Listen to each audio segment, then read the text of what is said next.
welcome to the second episode of our Women's Day special podcast series, Alpha Female in Procurement, The Lone Road to Leadership. This series is going to be a nod to women trailblazers in the procurement field. I am Elaine, your favorite host, and today I have the pleasure of speaking to the second guest of the series, Vera Rozanova. So listeners, get ready to hear women's perspective on the procurement challenge. And I have a disclaimer for you. Fasten your seatbelt for some hard-hitting, thought-provoking revelation. What or who make it so hard for women to break the glass ceiling, and tips from the house math, how to smash those barriers to forge ahead. Welcome to the show, Vera. Thank you, Helen.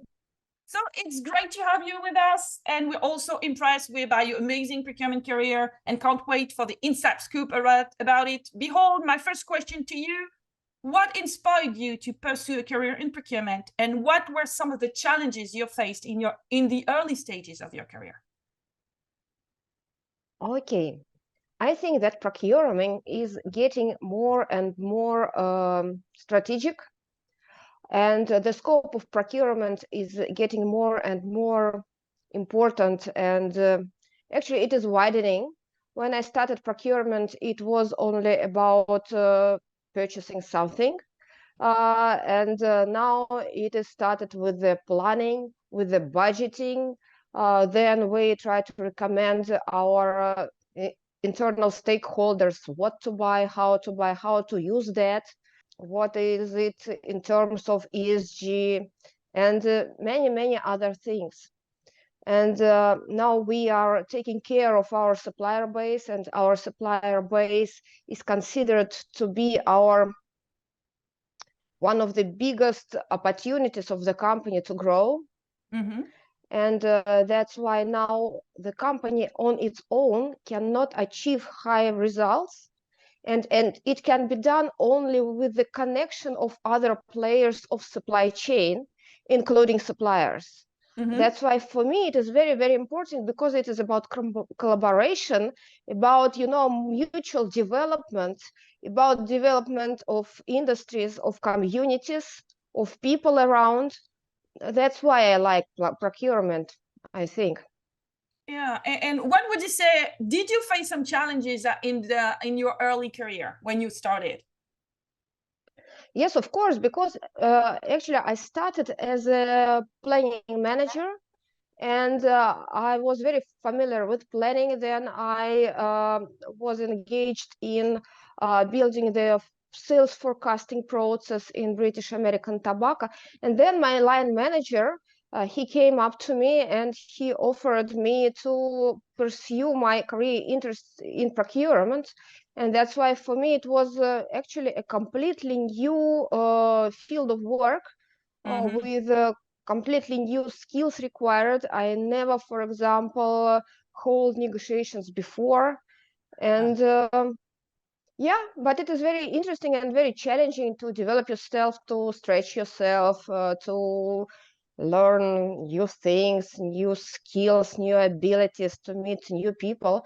And I felt a lot of support from my colleagues from other countries, from suppliers as well, because mm-hmm. you learn a lot of things from suppliers, how to procure things, how to use these things or services that you procure. Yeah, absolutely. That's why it was challenging, but for me it was very interesting as well. Yeah. So could you share with us a win moment that you had during your journey and how it shaped you as a leader?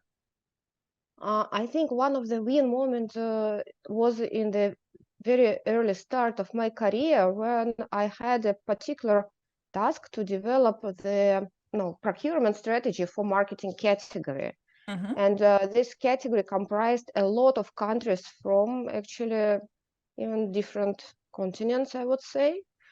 And for me it was challenging, because at the time each and every country had their own view and opinion on marketing category, what to buy, how to buy, and it was very difficult to combine all these opinions and to develop one that can satisfy everybody.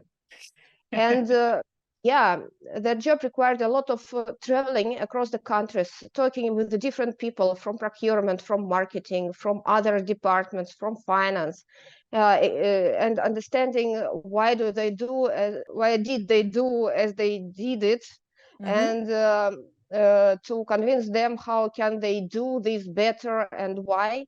And yeah, I think that was the most developing task for me in terms of procurement, the most challenging and one of the most interesting.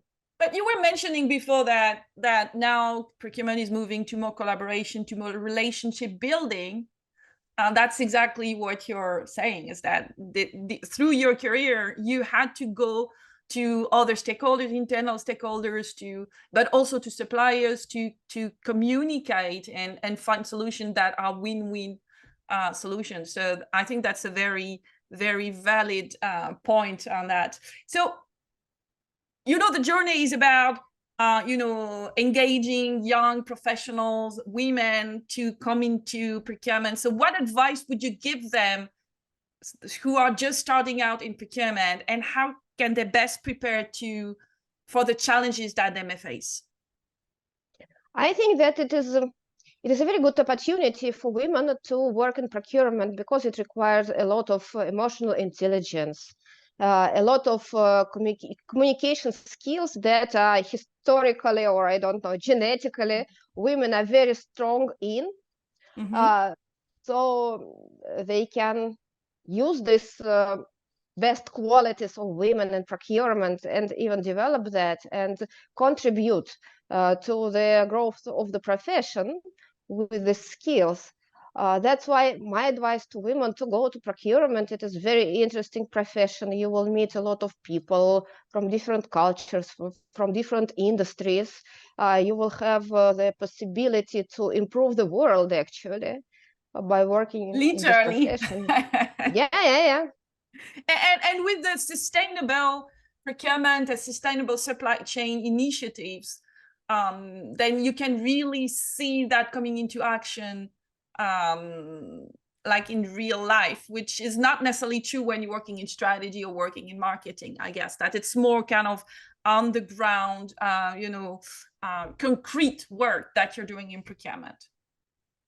Yes, exactly. Because now we are choosing this or selecting the suppliers not only by price, but by many other parameters. And one of those parameters is how for example, equipment that you purchase is sustainable, or how the supplier himself or itself behave in community, behave towards their workers, and behave in different geographies. So everything now it is very important, and everything of that is taken into consideration when we select suppliers, select the right suppliers.